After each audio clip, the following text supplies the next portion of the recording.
All right, folks, welcome back to Mike and Maurice's Mind Escape. We have episode number 216 today. We are joined by Kyle Buller. He is the co-founder of Psychedelics Today. He is also has a side thing going on called Setting Sun Wellness, which you should check out. I'll put both of those links down below. I do have the Psychedelics Today podcast link down below if you want to go listen to that.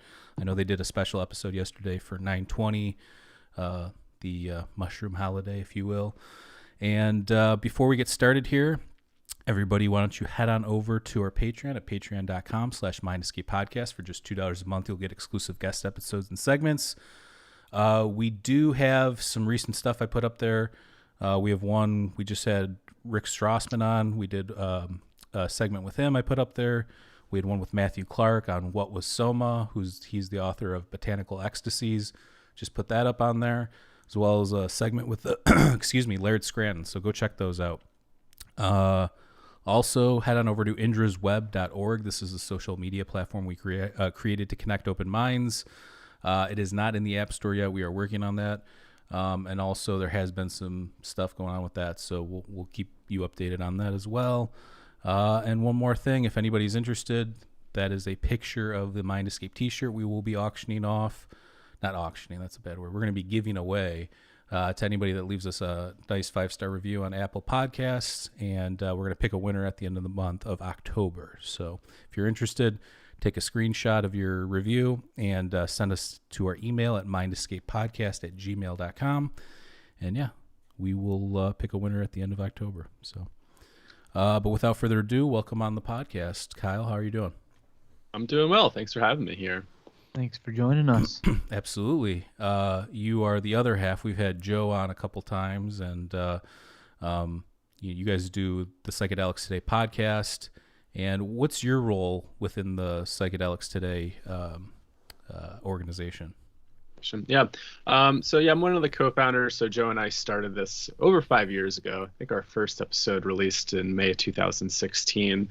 And yeah, we've been getting a little bit more formalized. So I guess I'm taking on the title of Director of Training and Clinical Education. So really kind of streamlining our education platform and offerings there. So we typically run an 8-week course for clinicians, therapists, and other people that really want to learn about psychedelics. So kind of creating that space over there. Awesome. Yeah. I do enjoy listening to your podcast. You guys have a lot of great guests that come on, and obviously you do a lot of great work within the community, and it's not just the podcast stuff. You guys do events and connect people and all sorts of wonderful things. So we really appreciate that. Thank you. What's your background in this? Like, how did you get into psychedelics? How did you get into this whole topic or movement, if you will? Yeah. Try to do the short version here. I guess I was kind of really interested in consciousness at a young age, just kind of going back in my history. I remember just, experimenting with consciousness. I was just reminiscing with a friend the other day, just love spinning around in circles and just feeling things move. And then, so I feel like I definitely was kind of tapped into something as a kid, and then I lost it, as I think most kids do, as your ego evolves and grows and you become more structured. Came across meditation when I was 15. I was reading a book called Snowboarding to Nirvana. It was about this guy who went over to Nepal, ran into a monk, and the monk taught him meditation. And I thought it was just really cool how they incorporated meditation into flow states and enhancing something like snowboarding. And I was a snowboarder back then, so I was trying to, bring that into what I was doing. And then about a year later, after reading that book, I kind of joke around and say I snowboarded to Nirvana. I got in a really bad snowboarding accident about a year later. And that really kind of put me on this path. I ended up rupturing my spleen, had massive internal bleeding. By the time I got to the hospital, I lost about 5 to 5.5 pints of blood internally. So the doctor said if I came in 5 or 10 minutes later, I would have been dead on arrival. So that experience really changed my life in a lot of different ways. Woke up from that experience and just had a totally different view on reality and what we're doing here. I definitely rided out a nice high after that and said, wow, I'm so thankful to be alive. And then all of a sudden a pretty dark depression, existential crisis started to move in. And that was really challenging, not really having the supports around me to navigate this psychospiritual crisis that I just went through. And I think, a few years later, I stumbled across psilocybin. I think I was 19 at the time. And that experience helped me to recontextualize that trauma, specifically kind of like the psychospiritual trauma. After I woke up from my near-death experience, I felt like I talked to something, or something gave me information. I didn't have the visuals to really kind of, make it reality. I just knew deep in my bones something happened on a really profound level. So really interesting. You got to chat with Rick Strassman. He's, he was definitely a huge inspiration. In the beginning, stumbling across DMT, the spirit molecule. And I think in that book, he actually mentioned something about people that have near-death experiences and have anesthesia, like at that point where people are starting to have that, it seems to suppress visual hallucinations or the visual aspects of the near-death experience. And so I didn't have that traditional near-death experience of going down a tunnel of light and feeling like, I have my choice to come back here. All I remember was I was in the CAT scan machine, kind of slowly slipping away as, there's no blood circulating through me and the doctor's just telling me not to fall asleep. But a voice came over me and said, you're going home. You're going back to the stars where we all come from. And this physical life is going to cease to exist, but you'll continue on. And the more you struggle with this process, the harder it's going to be. So the more that you can relax into it, the easier the transition is going to be. And I just remember feeling so blissed out going, I'm going home. This is what we all wait for. And so waking up from that, it was just really confusing. I said, well, I feel like I went somewhere, but I don't have like the visual aspect to really make that concrete. And I think in our culture, we need to kind of see it to believe it. And I think that's what psilocybin did for me at that age. I wasn't expecting it. I went to, we always talk about set and setting and making sure you're doing this in a good mindset. But I was in a pretty bad mindset. I took it with this escapism mentality. I just wanted to kind of leave everything behind. I was struggling with a lot of kind of suicidal ideation, which was really a yearning to go back to that blissful state that I experienced when I was dying. And so after that psilocybin experience, I had the visual kind of a representation. This experience came up where, I had this contact with some sort of entity. I felt like I was in some sort of death bardo. And it just really kind of blew my mind. And I just kept going, how the hell could I eat something that was so on par with dying and could like reproduce a near-death experience for me? And I just became so fascinated.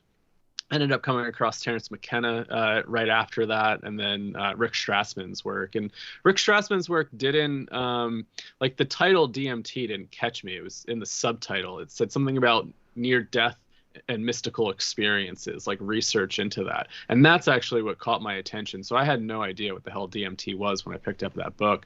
But as I started to read it, I started to kind of put some theories together of thinking, okay, like, he has this DMT hypothesis that, when people are having near-death experiences, maybe you do have a flood of release of endogenous DMT. Well, psilocybin is kind of like this orally active dose of DMT. If I took enough, maybe that's why it felt so similar. And I know his hypothesis is, I don't know, it'd be interesting to hear what you guys were chatting about with Dr. Strassman. But I remember, when I saw him back in 2010 at his the viewing for DMT, the spirit molecule, and he was saying, that was a hypothesis that everybody ran with truth, that the pineal gland produces DMT and et cetera, et cetera. So, but that just exploring that at that age really kind of got me so fascinated around psychedelics. So I ended up dedicating my life to it. I said, I just have to study this. So I ended up finding a psychology program in transpersonal psychology at a small little college in Vermont called Burlington College, and was able to do my undergrad in transpersonal psychology. That's where I started to train in breathwork. That's how Joe and I met, was through the same breathwork teachers. And so I've been with them for about 10 years or so. And just every paper that I could write about psychedelics, I had the chance. I just like, all right, I'm gonna write about psychedelics. So it felt like a degree in psychedelic education to some degree, and that's how it kind of got started. That's awesome. That's a cool Nice backstory. And yeah, I mean, Rick's a great guy, very easy to talk to, and if you have different theories or hypotheses, you know, you can definitely run stuff by him, and he's definitely cool about giving you his take on it. Yeah, we talked about the near-death stuff with him. We've had a lot of like near-death experts and experiencers on this show too, because like, you know, obviously your show, you guys mostly do psychedelics. You guys will have some different people on occasionally, I've seen, but we do all sorts of, you know, we'll do near-death, ancient civilizations, philosophy, metaphysics. You know, we do the whole thing. But I think the interesting thing about all these things is some of them kind of all tie together, right? So like we're talking about psychedelics, but we're talking about near-death stuff, metaphysics, the nature of reality, the mind, and all that stuff. And I think that I think they all tie together in some way, some sort of connectiveness, or you know, they all go towards this bigger picture idea of what it means to be a human being and a person. Is there some aspect, excuse me, is there some aspect of what you went through with your near-death, you know, experience and stuff like that, that you felt like maybe opened the door to being more open-minded about like psychedelics and breath work and things like that? Or do you think that it was something that was probably going to happen anyways? That's a good question. I think that definitely opened my mind a whole bunch. To some degree. It's actually really interesting thinking back. So yeah, I was 16 when that happened. And I was pretty anti-drug and substance right after that experience. Like in high school, all my friends were experimenting with alcohol or smoking cannabis, and, you know, they were taking psychedelics, and I had nothing to do with it. And I just couldn't kind of wrap my head around, like, you know, why do people want to like alter their consciousness? Like, this is the most amazing thing ever to be here. And I think I was just really kind of still riding off that high of like, and just understanding how fragile my body is. At that point, I'm like, do I want to put things in my body? Like, you know, now I'm missing this organ. And so I think I was dealing with some of that trauma. So yeah, it's funny thinking about like the trajectory of my life. And, you know, I was chatting with some friends a few years ago. They're like, you're the most unlikely person to get involved in, you know, drug research, psychedelics, just because I was so anti that in high school. So I would say to some degree, yeah, the near-death experience opened me up to it, but it also closed me down in those beginning years. And, you know, as you're saying, it's all related. You know, when we start to talk about philosophy, metaphysics, psychedelics, near-death experiences, what are we doing here in the world? To me, that's all kind of similar. And that definitely was really kind of catalyzed with that near-death experience, coming back and just being like, you know, what are we doing here? And that's where a lot of that like heavy existential crisis started coming from, was asking these deeper questions around my purpose here in life. Why am I here? There are so many times that I wish the doctors didn't save me. And, you know, it's always kind of hard. Now I'm very thankful for it, but, you know, there's a period where I just couldn't grapple, like, I guess, wrap my mind around it of like, why am I still here? And so I was really struggling with those deep existential, you know, ideas. But I think that's where psychedelics kind of helped me really kind of recontextualize it a little bit and gave me an experience to maybe go back into that, and I guess do some exploration in a different way. Yeah, I love hearing. I mean, you know, I'm sure some people don't like the origin question at the beginning of podcasts. I do, because I like the origins of things. When I'm trying to figure out something or look into something, I always look at the origin to, you know, go from there. And I think yours is interesting, the fact that you were kind of anti that initially. I mean, Maurice and I had a different path. You know, 13, 14, we kind of both started smoking cannabis. And then, you know, soon after, we were doing psilocybin and looking at Erwid and looking at dosages and just being like nerds about that kind of stuff. And we were in a jam band in high school, and we were kind of like the Outcasts and into Fish and the Grateful Dead, all that kind of stuff.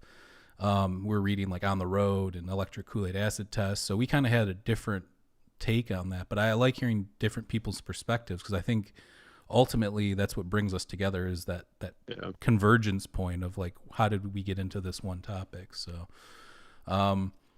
where do you see psychedelics going in terms of the next 5 years? Because you guys have, a good pulse on what's happening. You guys are big in the community.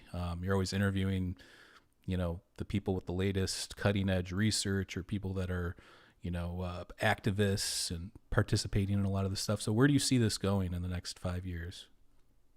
I guess if you asked me this a few years ago, I probably would have only had one type of answer, and that was, the clinical use, FDA approval with MDMA and psilocybin, and, most likely we'll see this integrated into therapy, and having that FDA approval makes it more legit.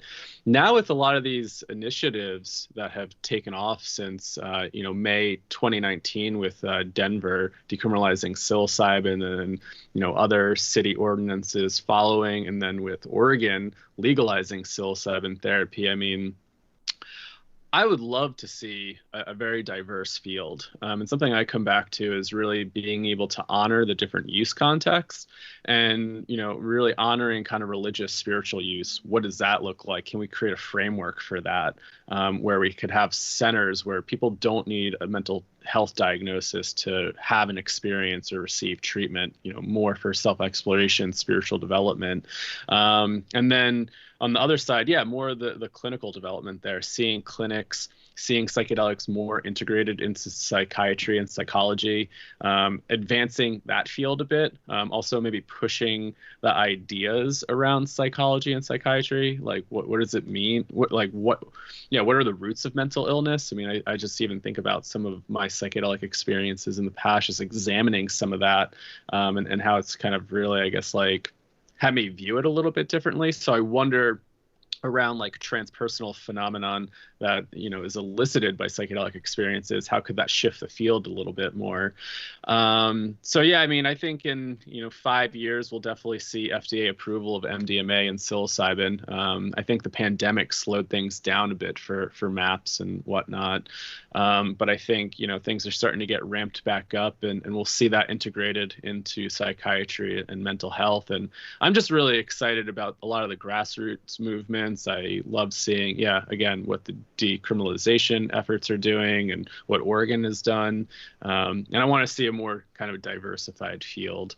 We'll also see probably big money come in. We've already seen a lot of big money come in, a lot of corporations starting out of nowhere. And it's like, whoa, like it's really hard to keep track of everything that's going on. I mean, it feels like there's new companies emerging in the space like every day or every week. And, somebody emails me and says, hey, have you heard of this? I'm like, first time I'm hearing of it, and so things are really taking off, and it's also really hard to answer. I have no idea where it's going to be in 5 years. I remember when I started on this journey, and I enrolled in the bachelor's program in 2010. I guess my interest in a lot of this stuff, specifically around psychedelics, probably started coming in around 2007, 2008.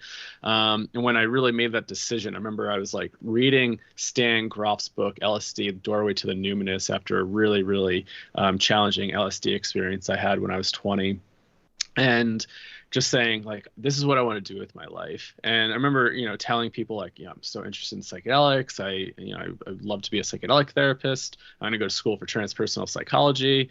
And people are like, what? Like, there's no career in that. And, just kind of like sticking to my guns because I had such a passion to it, and going, no, like, this is what I want to study. So, I mean, just even thinking in the past 5 years, how things have really accelerated, it almost feels really hard to vision what 5 years from now would look like. I mean, even the past 2 years, things have really taken off, but I'm excited. It's hard to, keep track of everything. Some days I'm like, whoa, my head is spinning with like all the development in the space, but it's exciting. Yeah, I know. I mean, Maurice and I have loved cannabis forever. And if you go back to, if you had asked us in high school, where it blew our minds. It would be recreationally legal in both of the places that we live. It would be, I wouldn't believe you for sure, based on what was going on at the time. Do you think though that even that, do you think that adds some sort of mystical element in itself? This thing, it's like you're not supposed to do it, so therefore there's this, you have to be secretive. It's almost like almost connected to like how you would look at like ancient rituals, or being like an initiated member of some sort of society or something like that. Do you think that that adds like a certain element? Not that it's a good thing, but just that that might have been how it was. I mean, that's a really interesting question, and I'm like, I've definitely asked myself this pretty often of, are things going to change from more of like an experience perspective? Like, how does the experience change when it starts to come out of the underground? Are these substances going to have that kind of like sacred container where, yeah, most indigenous peoples that have used these substances kind of had that container for it? Or even just thinking about like the Eleusinian mysteries, right? I mean, it was punishable by death to talk about it, and those went on for over 2,000 years. Alcibiades profaned it and was, I think, what is that, 403 or 405 BC? I mean, that was a big deal that he did that at that dinner party. We're still talking about it to this day. Yeah. So I wonder how, like, what happens when we commodify the sacred? I don't know. Something that we'll explore as it starts to happen more often. Yeah, that's definitely something I think about too, because I mean, I've talked about it a million times. I'm not going to go into it, but definitely psilocybin has helped my OCD, which I never thought I would have any sort of relief at one point. I mean, it was just miserable, the worst I could have ever imagined feeling. But it allowed me to kind of look at myself outside of myself, and allowed other things like CBT therapy and just more introspective thinking and mindfulness and all those things to come into place. But the mystical side of it, the thinking that there's more to life, or there's more than what meets the eye, or maybe there's actual purpose, because I know if you ask most scientists or even modern philosophers, they would say purpose is like a human creation. It's not a real thing in the universe, which I would probably disagree with that based on everything we talk about and discuss on the show. But I know the mystical side of things has always been the thing that interests me, and that's the thing that helped me too. So what you were saying about it'll be interesting once we take the stigma out of it, will it change the experience in any way? And I think that that's where it comes down to, is it the mystical aspects of it, or is it the actual compounds doing these things? I mean, I don't know if you have a take on that. I think it's both, right? Because I think there's sometimes people get benefit when they don't have that breakthrough mystical experience. So I think it's a both type of answer for that. Well, everybody's different, and that's always been my philosophy. Is I know people are against taking the psychedelic components out of the compounds, and while that wouldn't work for me, something like tabernathalog might work for somebody who has serious addiction issues that maybe doesn't want to go through that grueling, intense psychedelic journey. Yeah, and I guess that comes down to what you're looking for, right? If you're really struggling with a lot of philosophical, spiritual issues, I think having that mystical breakthrough can be really important. But again, I was moderating a discussion for the SciTech Summit a few months ago, based on that question, taking the psychedelic experience out of the psychedelic. And I think, I've talked about this on the show, but just even thinking about people that suffer from cluster headaches, right? Some people find benefit from psilocybin and LSD. Do you want to have to trip out all the time and have a profound mystical experience to cure your cluster headaches? Or would it actually be nice to be able to take some medication that just curbs the pain? From people that I've heard that suffer from that, I mean, it just sounds absolutely painful. So when you look at like your podcast and your relationship with Joe, I haven't listened to a ton, but I have listened to probably about 10 or 15 episodes of Psychedelics Today, some of your bigger guests. It seems like you're the more spiritual, mystical one of the two. Would that be a correct assessment? He's the Maurice of the group. Is that how you are, Maurice? Well, we both kind of started as mystical types. We were going to call this thing Mystical Maisie, or we had a couple of different ideas, but then Michael's a little more rooted in science. I wouldn't say he's not off the mystical path, but I'm in between. I like both. I like balancing the two. Yeah. Joe comes off very kind of like scientific on the show, but he is interested in the spiritual aspect. And I probably shouldn't speak too much about his belief system, but Yeah, We've had him on, and I do remember we did get into a little woo, so. Yeah, like he's It's definitely fun into, sometimes. yeah, the philosophy. I mean, he had a whole podcast called the Occult Sentinel, so he's definitely into the occult stuff as well. Yeah, I think we bring an interesting balance. I really started to approach a lot of this through my own kind of experiences, again, with that near-death experience, studying it academically through a program, thinking about it intellectually a whole bunch, and then clinically. So, like, one aspect of it, I've been very focused on kind of the clinical application. I'm a counselor at the moment. So, that's the route I went down, and, really kind of preaching. I mean, it's been really interesting. The one thing I've really learned, kind of working with Joe and talking to a lot of people in the psychedelic scene over the past 5 years at Psychedelics Today is when I went into this, I said, it has to be done in a certain container, a certain way. It needs to be done therapeutically or in some sort of spiritual container. And I really kind of stood by that. And then talking to so many people and then hearing how Joe entered it, I mean, more along the lines with you guys, right? In the music scene, festivals and etc., and also finding the healing benefit in that, the more celebratory use, and I think that's important. So yeah, I think Joe and I bring this like fun little balance where sometimes I'll be kind of very clinically oriented, and he can be a little bit more open about his experiences in that celebratory nature. Yeah, and that's interesting what you said too, because being a part of the jam scene for so long and going to so many shows, I mean, we probably went to a few hundred concerts over the span of however many years since high school. Even just like Dark Star Orchestra shows on the weekends in high school, like stuff like that.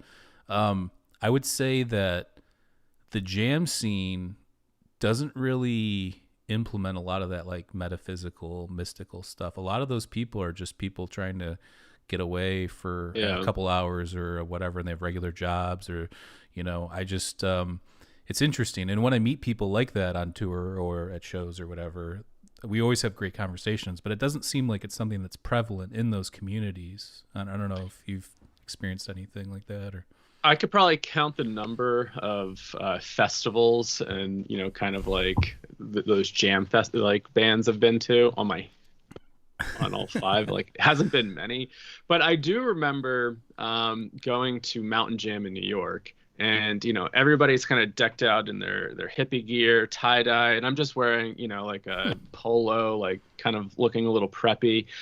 And I'm talking to all these people that are tripping, and it felt very surface level at times. And I always wanted to go deeper. I'm like, I want to go like really deep in the philosophical questions, the spiritual questions. And so, for my just brief experience there, hanging around that scene every once in a while, that's how I felt. And I think that's why I was so big on containership and kind of like intention on going in, is I think I saw a lot of that escapism and going like, why do we want to escape from our experience and our life at times, because it feels mundane, it's really stressful, maybe we're trapped in things we don't like doing, there's a lot of suffering, and yeah, I definitely get caught in that of wanting to escape things from time to time. But yeah, I guess like my approach is that all the magic is happening right here in each moment, and if we can really slow down to appreciate that, life in itself is psychedelic, and psychedelics can really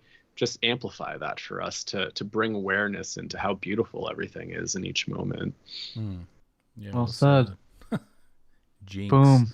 I always thought that was interesting in the sense that even if you look at like Jerry Garcia, if you look at what Jerry Garcia is into or was into, a lot of esoteric stuff, a lot of esoteric texts, if you even listen to some of his trip reports, I think he even talks about like DMT, like insectoid beings, and lots of weird stuff like that. And I always thought it was weird being on tour talking with some of these people, like I said, that just don't really want to delve into that realm of things and are just there to kind of like mindlessly escape and listen to some cool music. And it's more, I guess maybe because it's more predicated around listening to the music and being a part of that culture than it is like thinking outside of that, maybe is the mindset. But well, too, in that setting, I mean, it could probably be super overwhelming if you're in a group of, hundreds of thousands of people, and well, not hundreds of thousands, but, hundreds to thousands of people.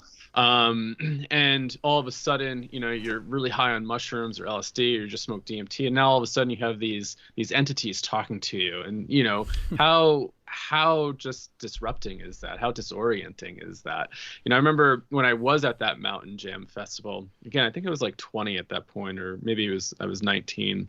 I ate some mushrooms and I was hanging out on this hill. I was away from the crowd. I was just kind of by myself, looking down and hearing the music from afar.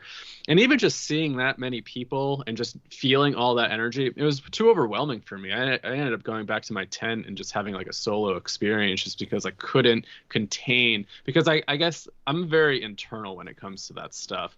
And to try to, I definitely get overwhelmed by the external environment like too quickly. And so that's why I think I never really kind of could do that. I always was kind of envious of my friends that, talked about taking psychedelics and going to a festival and just dancing. For me, I would try doing that in recreational settings, but my experience always led down to a mystical, or like, not always mystical, but it gets so deep where that bad trip would start coming out. I'd get so down into crazy thought patterns and thought loops, and go thinking like about death and life and the cosmos and I'd have to just remove myself from certain situations and be like, this is just too overwhelming to be around so many people. But I was always envious of my friends that could do that and really enjoy the moment and be like, oh yeah, just dance. And yeah, the reason why I bring that up though is because I went through different, like, early on, I remember my first psilocybin experience. I think I was 15, maybe early 16, and just thinking, because I was raised Catholic, just thinking that like I never had any connection to that realm of things other than maybe like a good moral platform or scaffolding or something like that. But other than that, I never really felt any connection to anything metaphysical. But then when I tried psilocybin for the first time, I'm like, oh, there it is. That's what this is. And then I kind of lost that. You get kind of tied up in like high school and just day-to-day consciousness and just get surviving, and being in that environment. And I didn't really start bringing it back around again until my spiritual awakening, probably 5 years ago. So in between that time, I was one of those people that I'm talking about right now that would just go to these events or go to these concerts or didn't do these things and have fun. And it's fun, but there wasn't really any like reverence or like intention behind it. It was just kind of like in the moment, or I want to enjoy the music like that, or something along those lines. So again, I just wanted to point out that there. In terms of when you think about your experience that you had when you're 16 and like everything you've learned from talking to all these guests and researching and actually having a proper education and background in some of these things, what do you think?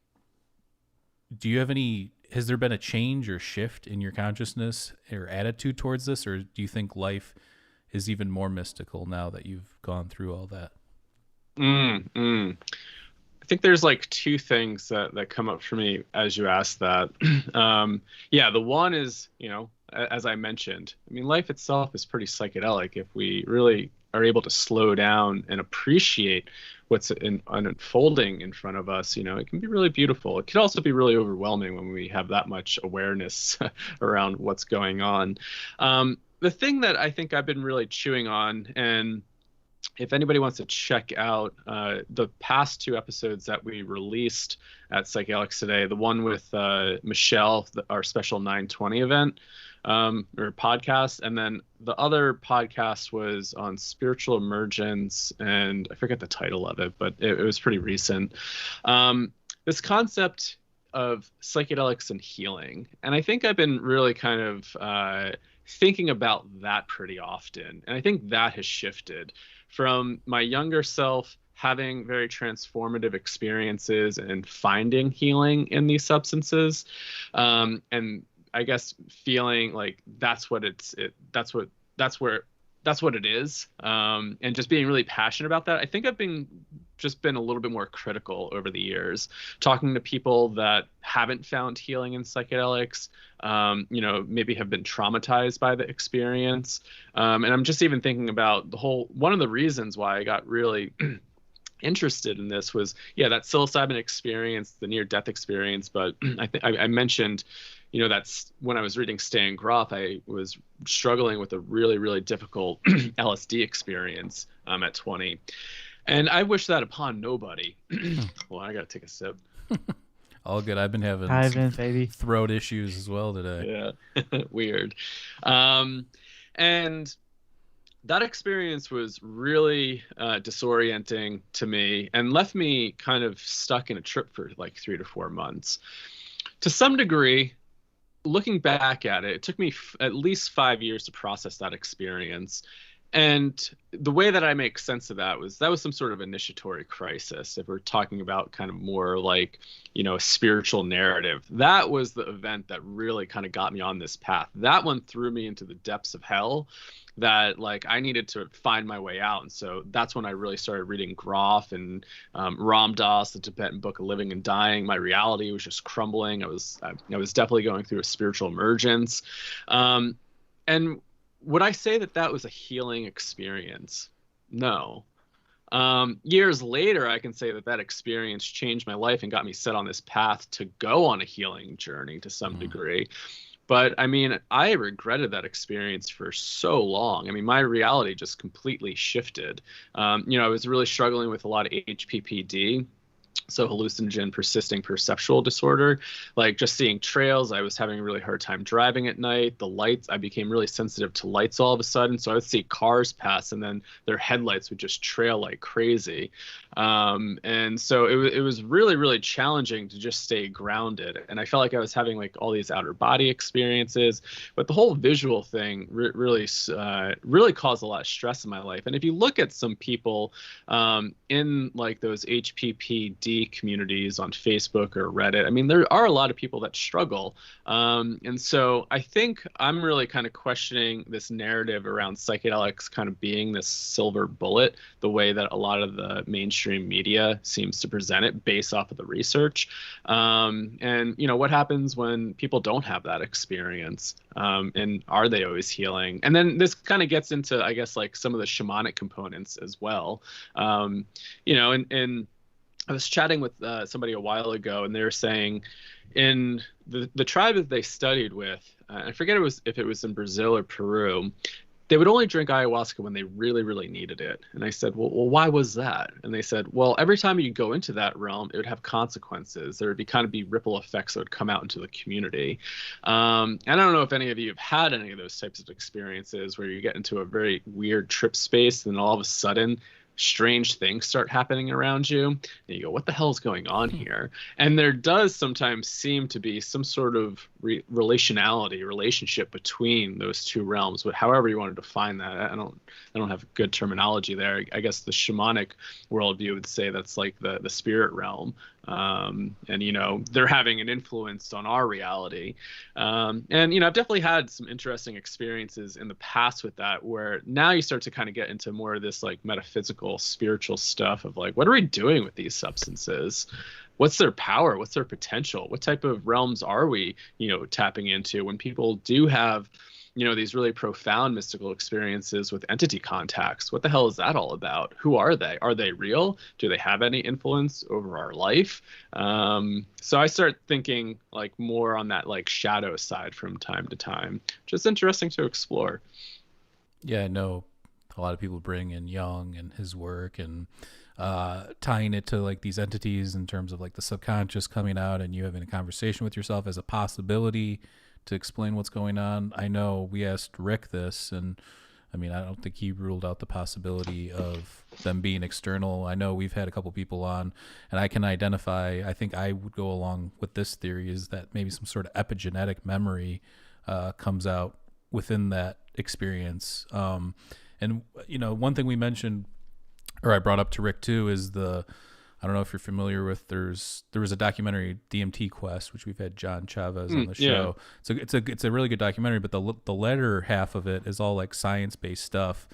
And And he talks about in one part in the documentary, there's a researcher talking about, there's this Dr. Stephen Barker guy at LSU that found levels of DMT increased in animal brains when LSD was administered. So there's this like theory now, it's called the endogenous hallucinogen neuronal system agonist theory, which is that everything is predicated on DMT, is playing off of the DMT as opposed, like that's in our system, as opposed to each one of these compounds doing something separately on its own, if that makes sense. Super interesting. I haven't heard of that. I'll have to look that up. Yeah, no, it's I know. And the thing though is that that study wasn't really published, and there's not really a lot of funding. Even those U of M studies that are, you know, with the finding the DMT in the brain and all that, all those were like underfunded too. So I mean, I this is definitely if you're interested in like the nature of reality and you're a scientist, I don't know why who's not funding these things. It doesn't make any sense to me. I mean, for me, these are the most interesting questions. Like, I don't know if you ever stumbled across the work of Daniel McQueen. No, I haven't. He does like conscious cannabis, but I ran a webinar series with him. I don't know if you've heard of the DMTX project. I mean, Strassman has, I think, heard of it or has done some consulting on it. Andrew Gallimore wrote about it as well. I forget who really kind of started the idea, but check that out. Yeah, Daniel McQueen ended up kind of running with it for a bit. And we did a 4-part webinar series a few years ago. But the concept is to have an extended state of DMT. And so hooking you up with an IV pump, so you get that the DMT concentrations in the blood plasma consistently versus a lot of people are saying, oh, why don't you just like drink ayahuasca? But this is consistent levels of DMT in the blood. And I mean, I don't even know, like that is so interesting. Like we're talking about space exploration, but what happens if we can hang out in a DMT space consistently for 15 minutes? I mean, I didn't know that's feels like an eternity. Well, I didn't know that that's what you were talking about. We do know a decent amount about that. We've had Andrew Gallimore on a few times, but I didn't know that that's who the guy that was running the study. But we've had these guys, the Dreaming Jaguars, on a few times. They run this YouTube channel. They're about to interview, I think, one of the first people to come out of that. They actually have done those tests now at Imperial College. I think that they found some interesting results. I don't know how long it was, like 30 minutes or something like that. I could be wrong, but I know that they have done those now at this point. I don't know where everything lies in terms of science. I think they're waiting for the papers to come out, but I didn't know that that's who the person was behind it. But yeah, I do. There are, I think, a few people, but the extended. I've always heard it as the extended stay DMT experiments. Yeah. But yeah, I mean, it's fascinating. I mean, I don't know. Maurice and I have actually never done DMT, not for any other reason, just because when we're older dudes at this point, I'm not out there searching for things, you know. I think I was offered it one time at a Fish show, but the dude was so sketchy. You didn't want to do that. You didn't know. And that was, we were like 16 or 17 in like a different city, you know. So yeah, it was just one of those things, but it wouldn't have been beneficial in this regard anyway. It would have been more of a party type atmosphere, you know. I'm open to it, but I feel like if I'm going to do it, it's going to find me kind of a thing. I'm not going to go out there searching for stuff at this, because I've tried most of the other stuff anyways, and I'm not saying I know what it's like, but you know, I can imagine based on everybody's trip reports that it's some next level stuff, probably like a more interesting and fun version of salvia. Yeah. Salvia is a really... I have done salvia a decent amount, and that is that's a wild trip.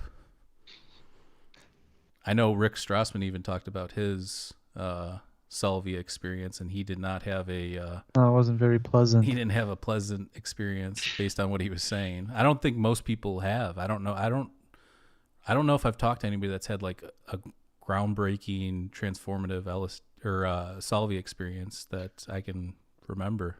I've smoked extract twice, and again, that was like when I was younger. I was like 18 and 19, and it was just very weird, bizarre. It's hard to put into words. I mean, there's like this weird thing with gravity. Like I felt like I was being pushed and like, you know, pulled in different directions. But I have experimented with tincture, and that, you know, depending on the dose, can be really nice. And I did have a really positive experience with oral salvia tincture at a medium dose range. Yeah, I know that Hamilton's Pharmacopoeia episode where he masticates the leaves after he drinks like Yeah. a full shake. It doesn't do anything, but then he masticates the leaves. It's something about masticating and touching your oral receptors does something completely different. And I think that he said that was one of his better trips. So I would assume if you're going down to Mexico, and I know that that's like one of the only places where it grows, that's probably the way to do it, is one of those shamanic rituals where you masticate the leaves. And I know it lasts longer too, because each time you masticate it, you're getting more of it into those receptors. So It definitely felt weird. I timed it, and I think like the peak only lasted like 20 to 30 minutes, and it felt like hours. But it was a really enjoyable experience. Surprisingly to say that. Did you get anything like repeaty or like the few times I did it, I think it was like 32x, very repetitive stuff, like fractally repetitive things happening. And as you mentioned, loss of like balance and coordination and stuff like that. Yeah, again, since this wasn't smoked, this was like orally taken. This was much gentler. It was very meditative. And then just had an experience with like the plant spirit, which was really nice too. It was like she kind of like came in, and it was really interesting. I did an episode went into a little bit more detail about it, but yeah, it was like very meditative, really calming. I mean, you definitely had some like interesting body effects, nothing too repeated. And again, I think this was probably a medium dose, wasn't like a higher dose. I'm sure it probably gets weirder on high dose of salvia orally. Oh yeah, sure. But yeah, dosing's important. Knowing your dose. Would you equate it to like how, similar to an ayahuasca versus smoking DMT, similar in ingesting salvia versus smoking salvia? Yeah, I think like I think you're right there. So thinking about smoking, I mean, when you smoke anything, right, it's more of like an intensity, enters your bloodstream a lot quicker than taking it orally. So yeah, the oral kind of dosing is more subtle. It takes a little bit longer to kick on, kind of like ayahuasca, right? Drinking, and you kind of have that slower come on instead of smoking it and kind of, the lap bar goes across your waist, and all of a sudden you're on a roller coaster ride. Yeah, that's interesting.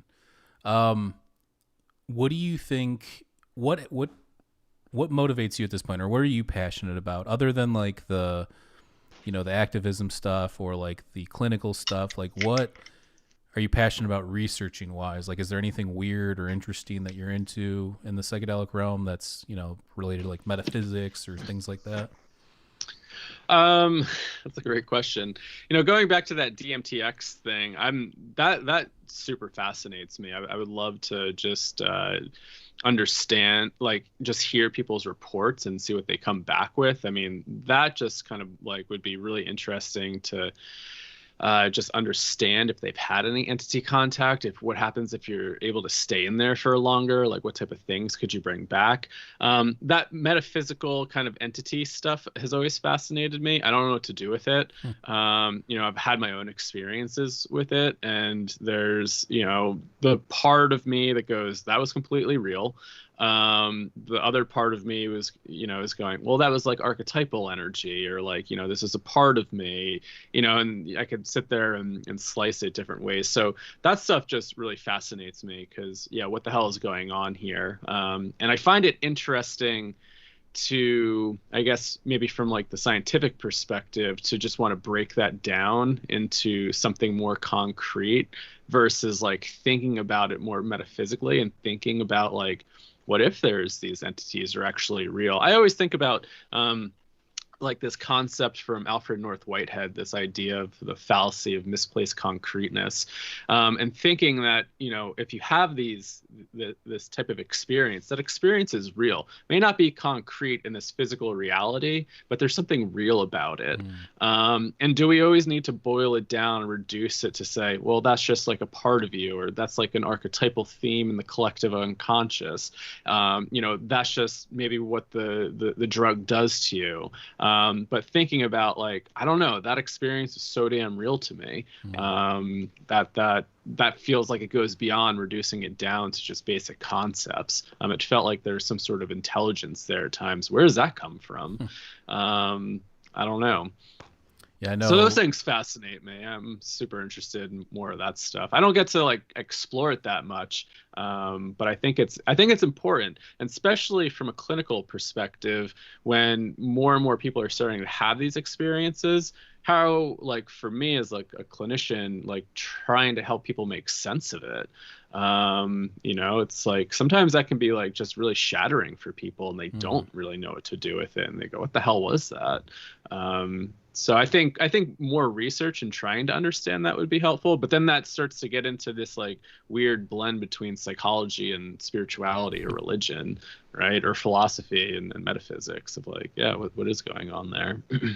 Yeah, I mean, I think that's the fun part of life, right? Is speculating and hypothesizing and doing all those things. I know some people look down upon it, but whatever. I mean, I don't give a shit about those people. So I'm just joking. I look at the full spectrum of things, but I think that you should do what you're passionate about, and you shouldn't let anybody dictate. They look down upon. If you're interested in this realm of research, I think you should definitely look into it more. I'm all about looking into weird things and the origins of things for sure. Yeah, I wonder if Strassman's point changed. I remember I shared some of my experience with him back in 2010, and his answer is like, science doesn't want to hear about entities. Stick with the hard science. Track blood pressure. And I'm just like, no, I don't want to stick with that. I want to understand. Yeah, that's not fun. Yeah, I mean, we've had him on a couple times. The first time we had him on, he was more open like about his first DMT experience with Terrence McKenna, and then when we just had him on, check that out. He was even more open about his experiences. So I think now that he's not really tied to academia, he can feel free to share what he actually thinks about things. And I know he's been super into like mysticism and Jewish mysticism and the Old Testament and all that stuff. So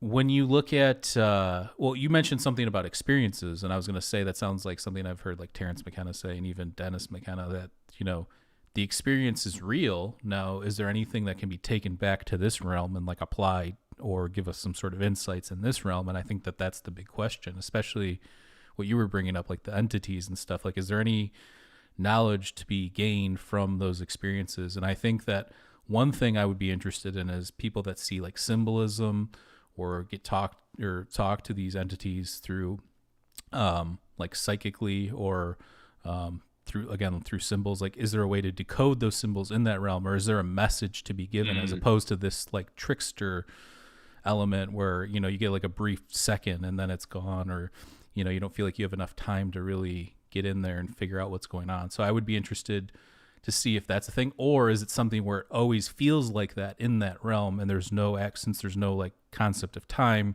there's no real way to like break down and process things like you would in this day-to-day consciousness. Yeah. Well, I'm thinking about some of my really profound experiences, and I've definitely brought some of those lessons back with me. Like those just feel so core to me. And, it's a practice of keeping it alive. And, something that I always said, like, especially early on when I started to explore this, I kept thinking like, do I really care if it's actually real? What impact has it had on my life? And it has had an impact on my life to some degree. And that's what I'm more interested in. What are you doing with that impact? And again, we're kind of hinting towards this concept of integration. How are we bringing these experiences back into our lives to, hopefully move it forward and have it inspire us and teach us to maybe new ways of being in the world?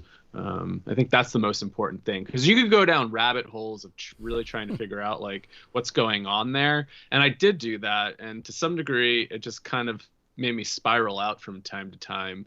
And I had to pull back and say, well, what was important about that experience, and how is it impacting my life still? And that matters. It impacted me, and I'm still I still think about some of those experiences and the lessons, and I go, yeah, I still keep that alive in me, and that's important. Absolutely.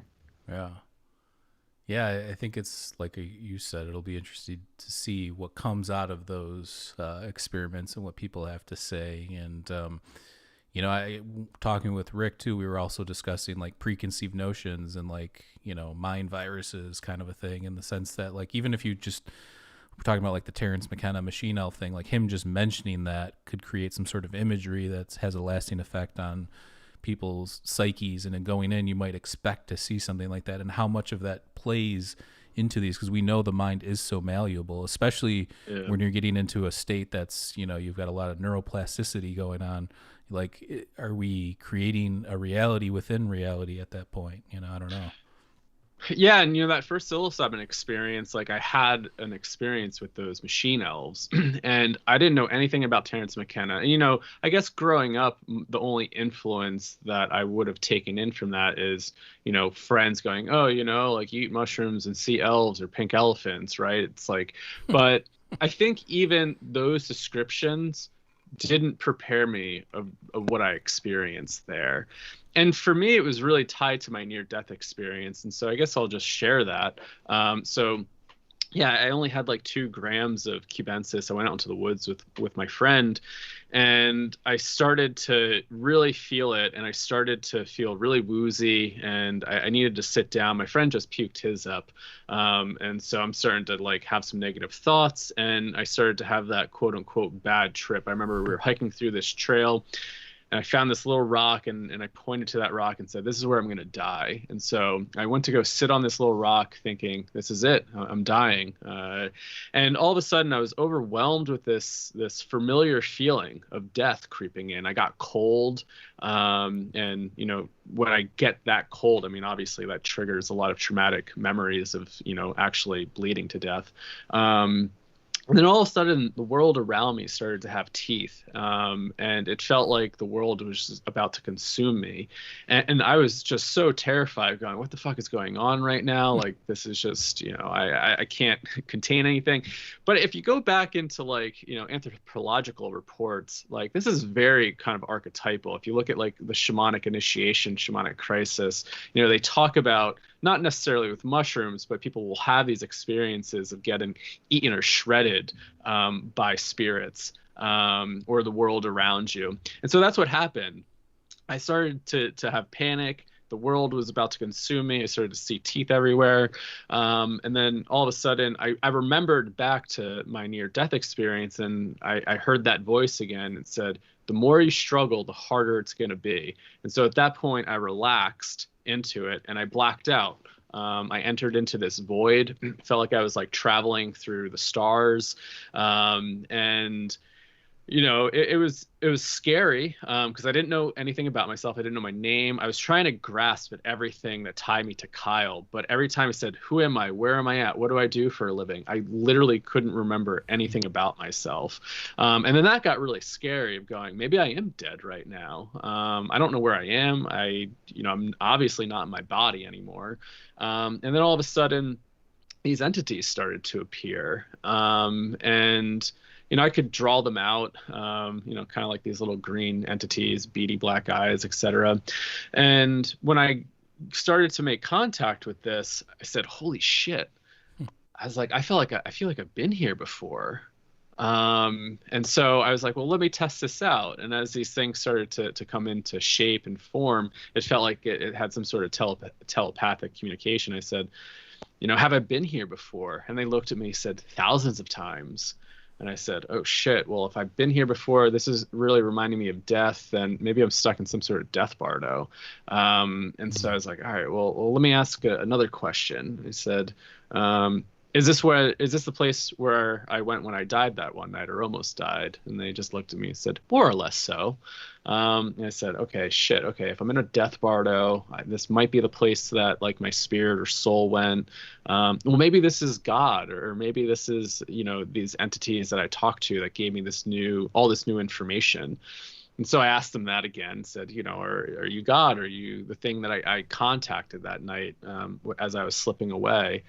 And they just looked at me and said, more or less so. And for me, that's where I rationalize and I say, that is the total trickster archetype. I just like, my mind created my near-death experience. obviously that was the most highly charged piece of content that I've been struggling with for the past few years. I needed some sort of resolution. If we go back to Stan Grof's idea of what a psychedelic is, it's a non-specific amplifier of mental or psychic processes. I go, okay, this is the most highly charged piece of content that I'm working with. I took a psychedelic, it amplified all my crazy thoughts, ideas about life, death, and boom, I got catapulted into this mind space of trying to make sense of what happened to me during that experience. And all right, maybe my mind created that. That's one idea. That's one theory. Okay, I can deal with that, even if we do reduce it down to say this trauma narrative on how to work with that. On the other hand, I go, that was really fucking weird, and that felt very real, and it felt like there was some sort of intelligence there. That felt more real than this life, and that's weird to say. Is like more real than real, right? That's the archetype. Yeah.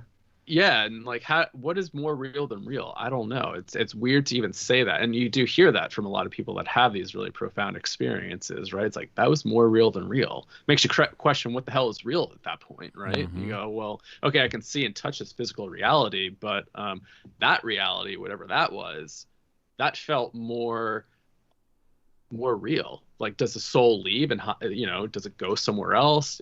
Are these realms real? Could be. I don't know. I like to speculate and just entertain it. I don't have any like concrete answers about it. Yeah, you mentioned the thing telling you or whatever, the download or giving you the idea that you've done this a million times. And I always go back to, what is it, The Cosmic Serpent by Jeremy Narby. When the whole thing is about shamanic experiences and DNA. And you were talking about shamanic experiences and archetypes. And you mentioned the Eleusinian Mysteries earlier. I mean, basically, that is a shamanic experience, being taken into the underworld, Persephone, obviously we know that there is most likely psychedelics involved, and there is some physical evidence to back that up now. But even go to Egypt with the myth of Osiris being chopped into a bunch of pieces and taken to the underworld and then being put back together. Like, these are common themes you find in a lot of ancient mythologies and stuff like that. So I think that there's probably something to it. And more and more, I'm starting to come to the conclusion that a lot of our ideas of metaphysics and metaphysical things come from these entheogens or psychedelic experiences or altered states in general, I guess. But yeah, and that was exactly my experience, being torn to shreds, being put into another world, felt like a hell realm for a little bit, and then put back together. Yeah. And when I finally came back from that, I felt like I was reborn. The world was glistering. It was like shimmers everywhere. There was so much magic. And it was really beautiful. So it was like, going in the depths of hell and then coming back and returning and seeing the magic and beauty in the world. And, I didn't know anything about like these kind of like these narratives that are, in the collective, right? I mean, if you look at any sort of story, that's anthropology, mythology, it's all there. That's why I've always been confused too. If you look at a lot of like academia in terms of like archaeology and stuff, they're never really concerned with the religion or the deities or anything like that. That's more of like an anthropological study side of things. But I think that it's all connected. If you're trying to understand the consciousness of these people, you can't just look at like a shard of pottery. You have to look at like what they believed in at the time and why they might have believed that kind of, So I guess that's what I find interesting about those topics. But I can definitely relate to yours. And I think, when people hear bad trip, they think, oh, it's somebody hiding under a table because they took too much LSD or these old, wives' tales or whatever. But in reality, I think for me, some of my more difficult trips have been the most beneficial in the sense of giving introspection. When I hear bad trip, I think, unless it's some sort of occasional psychosis or psychotic break, which you should never just take things willy-nilly. You should understand your own personal mind and your mental history and everything like that. But aside from that, I think that when you hear bad trip, I always think it's like productive. And I think that people that don't understand that take away a negative thing and maybe never do it again or never want to, or will talk about it like that because they didn't understand that they had things within them that they were trapping inside or holding in that they weren't willing to deal with at that time or whatever. Or maybe somebody pass away recently and then did it and had a bad experience. It's like you kind of have to be mindful of those things, right? Totally. Yeah, I mean, these are really powerful substances and they do carry some risk. And, I think that's why I was always really set on that container, set and setting, and a lot of respect. I mean, I think a lot of those early experiences that were really challenging, such as that one, even though it had a beautiful outcome, really made me respect like what the hell is going on here, and respect these medicines and these substances, and going, these for me they aren't always for fun. I just could never have fun with them. They were always very deep, introspective, and yeah, sometimes really challenging. Like a lot of deep material starts to emerge, and you go, "Ugh, I don't want to deal with this. This is scary. Right. Yeah, this is tough." Absolutely. Well, let's wrap it up here. I know we have a certain amount of time here, but I would like to get you back on at some point. I think that this was Part 4, baby. Yes, this was an interesting conversation. I know we had Joe on twice, but maybe we can get you back on and continue the awesome. conversation. But yeah, really appreciate what you do and what Psychedelics Today is doing. And I'll look more into the Setting Sun Wellness. So you can check out both those websites, psychedelicstoday.com and settingsunwellness.com. And yeah, is there anything else you want to plug out there before we get out of here? No, I just want to say thank you to you both for having me on. This is always fun. It's always fun to riff on more of this transpersonal stuff I don't always get to riff on all the time. So yeah, thanks for holding the space, asking the questions. Well, I guess if anybody's interested in, if any of your listeners are in the wellness space or clinicians or therapists, you can check out some of our education. We have an 8-week program. You can check that out at psychedeliceducationcenter.com, and also have some free classes up there too. So if you want to dip your toes in, check that out. Yeah, thank you so much. It was great to hear your story, and I like your take on things. And I think that it's always interesting having people on that have a different origin story, but then we all kind of come around. We're kind of all in the same realm right now, with just different backstories. So I really appreciate, like I said, everything you guys are doing there. Keep doing it. It's working. And yeah, before we get on out here, head on over to our Patreon at patreon.com/MindEscapePodcast. For just $2 a month, you'll get exclusive guest episodes and segments. I will plug it one more time. I just threw new segments up there with Rick Strassman. There's one with Matthew Clark where we discuss what was Soma. I think you even discussed the Eleusinian mysteries in that segment. Also, I threw one up there with Laird Scranton recently. So there's a bunch on there. We have a bunch of them from our previous guests as well. So check that out if you're interested. One more time, head on over to indrasweb.org and sign up for an account. This is the social media platform we created to connect people, connect open minds. If you like talking about this kind of stuff and metaphysics and the nature of reality and all that wonderful stuff, it's a perfect place to do it. Set up a profile today. And one more time, if you are interested, we have Mind Escape t-shirt that we are going to be giving away at the end of October. All you have to do is go leave us a 5-star review on Apple Podcasts, take a screenshot, and send it to mindscapepodcast@gmail.com, and we will pick a winner at the end of the month. So look at that beauty. It's a nice, thick black shirt. And yeah, listen, again, Kyle, thank you so much for everything that you're doing, and we'll definitely have you back on in the future. Thank you. Everybody stay safe out there. We love you, and we will catch you next time. Peace. Peace.